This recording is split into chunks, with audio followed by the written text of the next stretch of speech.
नमस्कार दोस्तों, स्वागत है आपका ऑनलाइन स्टडी BDK में। दोस्तों यहाँ पर टेट से रिलेटेड प्रिपरेशन कराई जाती है, बट अभी हमने मेनली फोकस जो हम कर रहे हैं वो CTET पर कर रहे हैं। सभी को पता है 7 जुलाई को इसका एग्ज़ाम है। तो अगर आप फर्स्ट टाइम आए हो तो सब्सक्राइब कर लीजिएगा चैनल को एंड बेल आइकन को प्रेस कर लीजिएगा, तभी आपको हर वीडियोज़ की नोटिफिकेशन मिलेगी। तो आज की इस वीडियो में CTET के प्रीवियस एग्ज़ाम में जो क्वेश्चन आए हैं 2011 से 2018 के बीच में वो डिस्कस करेंगे। पार्ट 4 है। तो डियर वीडियोस को लाइक कीजिए, शेयर कीजिए एंड सब्सक्राइब कर लीजिएगा यूट्यूब चैनल को। So now friends, let's start.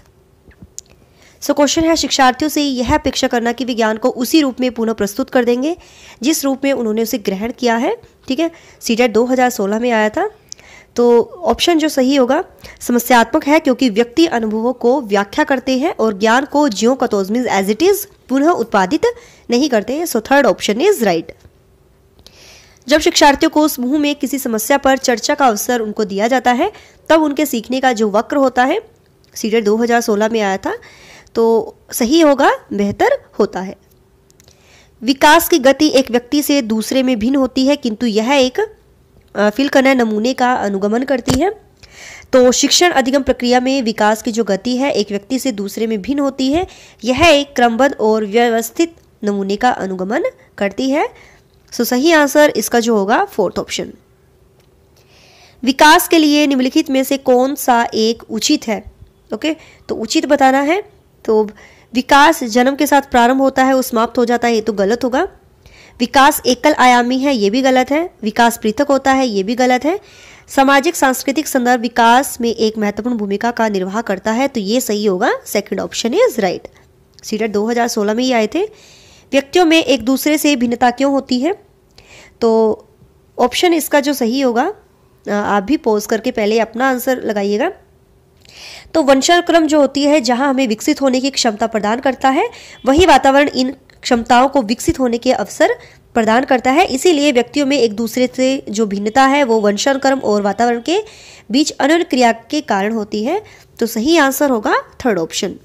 Okay, बच्चे के समाजीकरण में परिवार कैसी भूमिका निभाता है? तो बच्चे के समाजीकरण में परिवार एक मुख्य भूमिका निभाता है और अनेक मनोवैज्ञानिकों का मत है कि परिवार ही पहली संस्था है जो बच्चे को शिष्टाचार एवं नैतिक विकास की शिक्षा देकर उसे योग्य व्यक्ति बनाती है। तो मुख्य भूमिका। निम्नलिखित में से कौन सा एक सही मिलान वाला जोड़ा है? CTET 2016 में ही पूछे गए थे क्वेश्चन। तो सही जोड़ा जो होगा मूर्त सक्रियात्मक बच्चा जो होता है वो क्या है?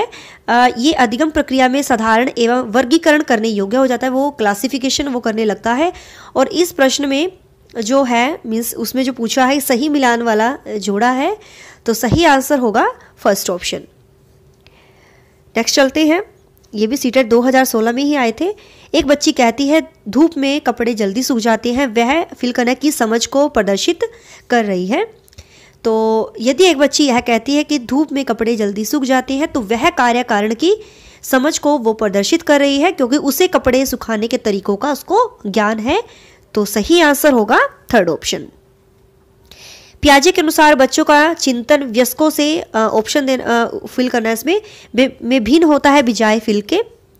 तो सही आंसर इसका जो होगा कि पियाजे के अनुसार बच्चों का जो चिंतन होता है वयस्कों से प्रकार में भिन्न होता है बजाय मात्रा के, क्योंकि वयस्कों एवं बच्चों के सामाजिक अनुभव में अंतर होता है।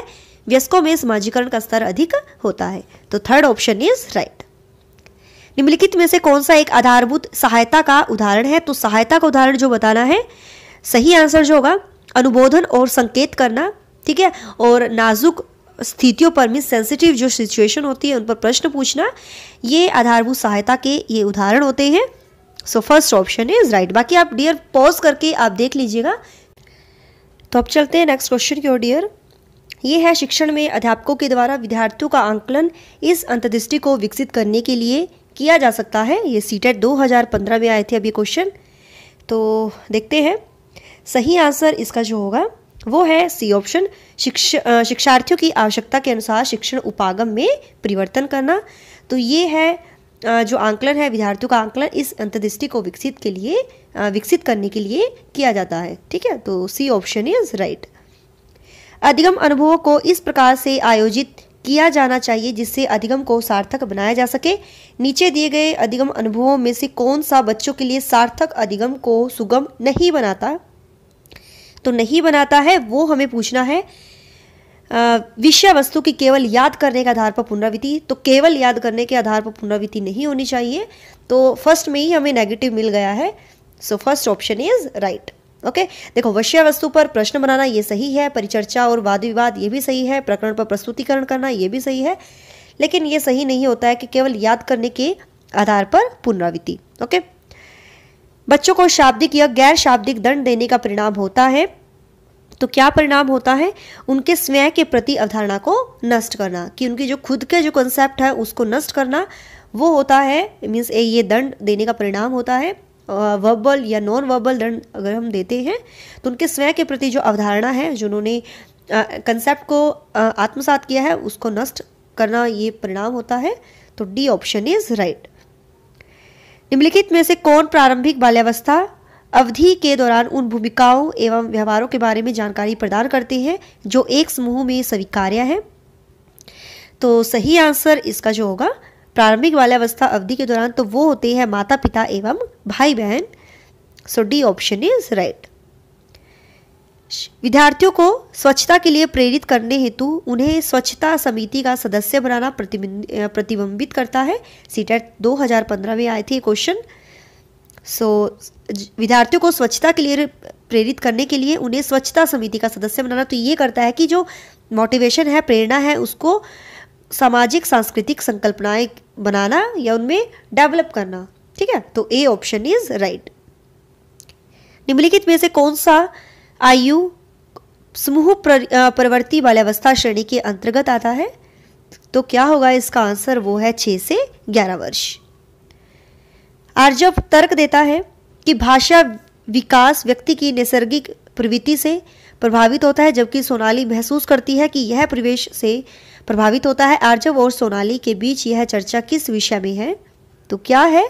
तो ये उन्होंने वो जो चर्चा कर रहे हैं वो प्रकृति और पालन पोषण वाद विवाद ये डिस्कस कर रहे हैं। तो डी ऑप्शन इज राइट।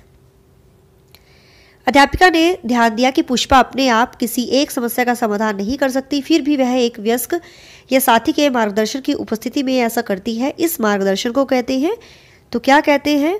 तो सही आंसर इसका जो होगा वो है सहारा देना। ठीक है, तो क्या है? सहारा देना।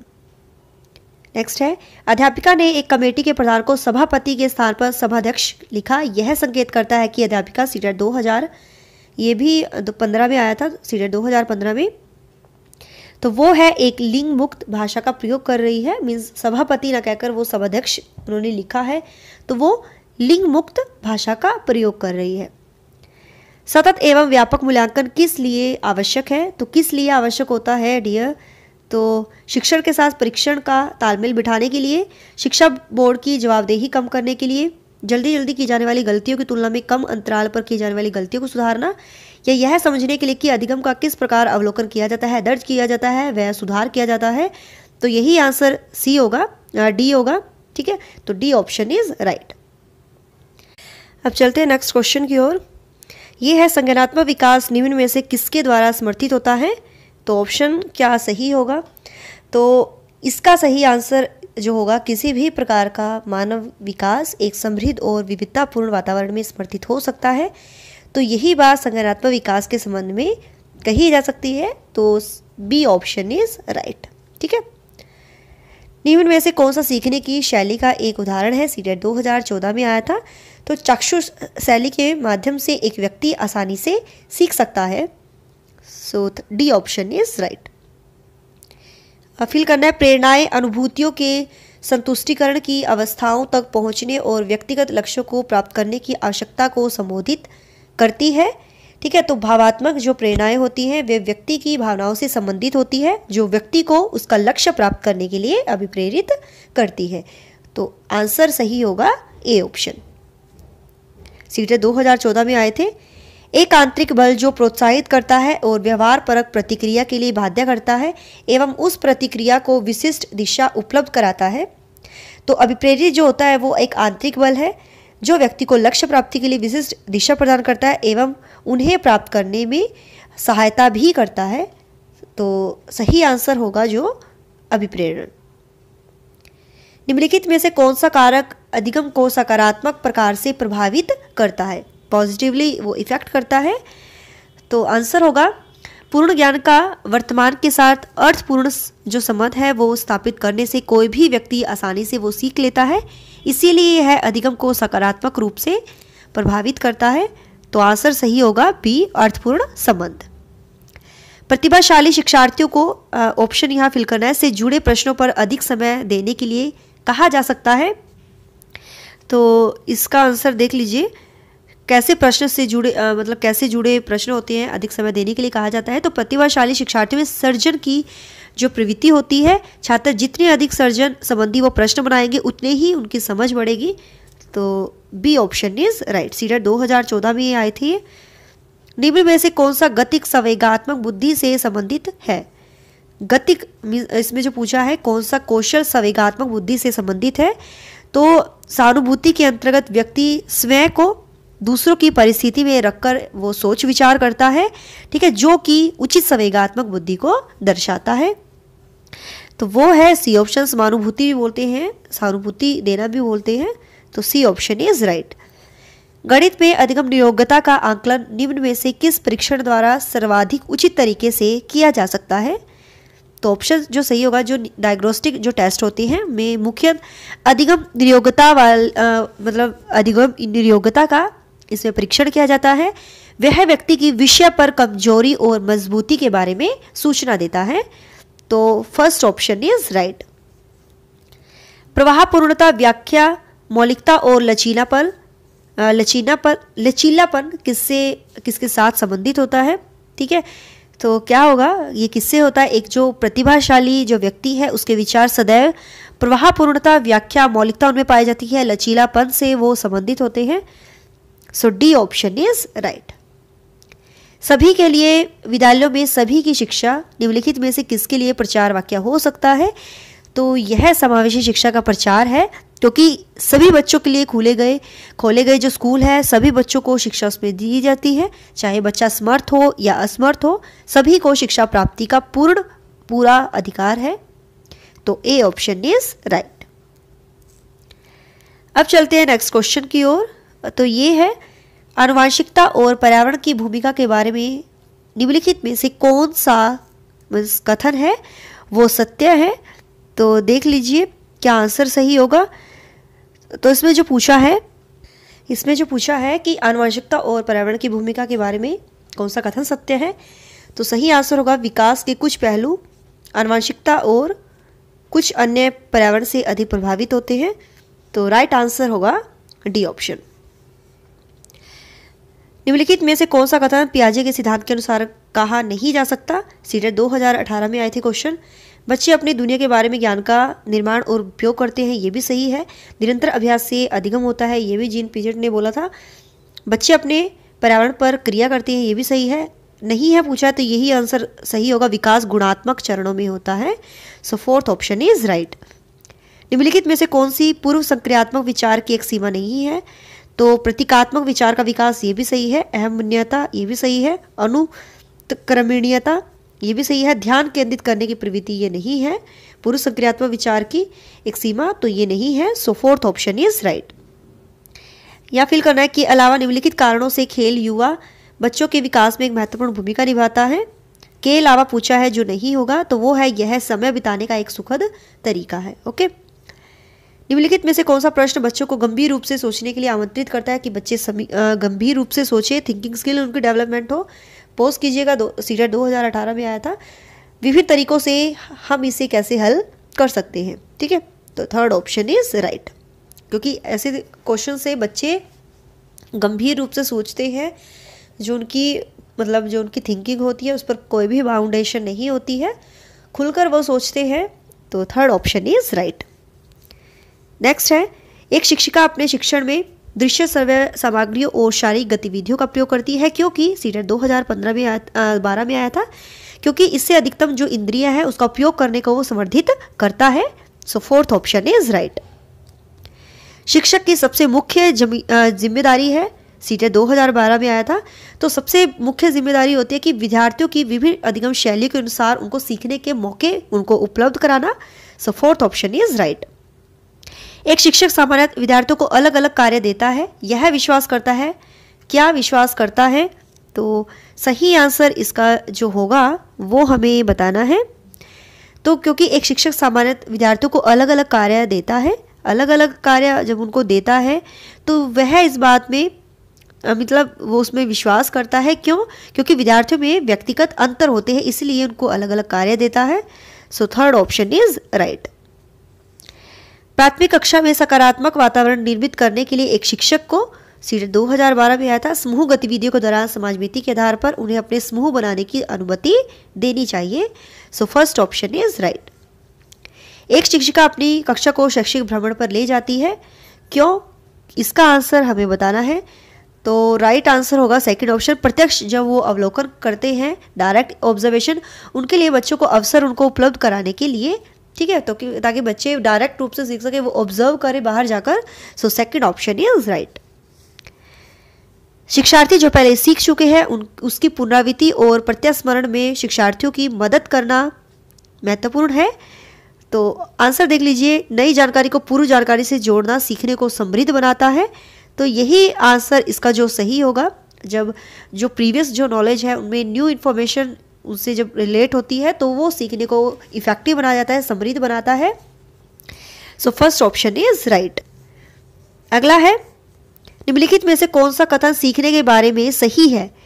सही है, सीखना उस वातावरण में प्रभावी होता है जो संवेगात्मक रूप से सकारात्मक हो और शिक्षार्थियों को संतुष्ट करने वाला हो। तो यही सही होगा, इसके बारे में यही सही कहा गया है, सीटेट 2011 में आया था, ठीक है। तो उस वातावरण में इफेक्टिव होगा जहां उसकी जो इमोशनल जो है, इमोशनली वो पॉजिटिव हो और शिक्षार्थियों को सेटिस्फाई करने वाला हो। So first option is right. Next है, सीबीएसई शिक्षार्थियों के लिए व्यक्तिगत गतिविधियों के समूह के स्थान पर सामूहिक गतिविधियों की संस्तुति करती है। ऐसा करने के पीछे विचार हो सकता है। तो ऑप्शन देख लीजिए इसके क्या होंगे। तो राइट आंसर इसका जो होगा वो है, एक बार देख लेते हैं, तो ये होगा सेकंड ऑप्शन। प्रत्येक शिक्षार्थी के स्थान पर समूह में अवलोकन द्वारा शिक्षक के कार्य को सरल बनाने के लिए। So second option is right. Next है, ए ब से 3 विद्यार्थी है जो अंग्रेजी पढ़ते हैं। अ को यह विषय रोचक लगता है और वह सोचता है कि यह उसके भविष्य में सहायक होगा। बी अंग्रेजी इसलिए पढ़ती है क्योंकि वह कक्षा में पहला स्थान प्राप्त करना चाहती है। स अंग्रेजी विषय इसलिए पढ़ना चाहता है क्योंकि उसका प्राथमिक सरोकार उत्तीर्ण होने वाले ग्रेड्स प्राप्त करना है। अ ब और स के उद्देश्य क्रम से हैं। सीटेट 2013 में आया था।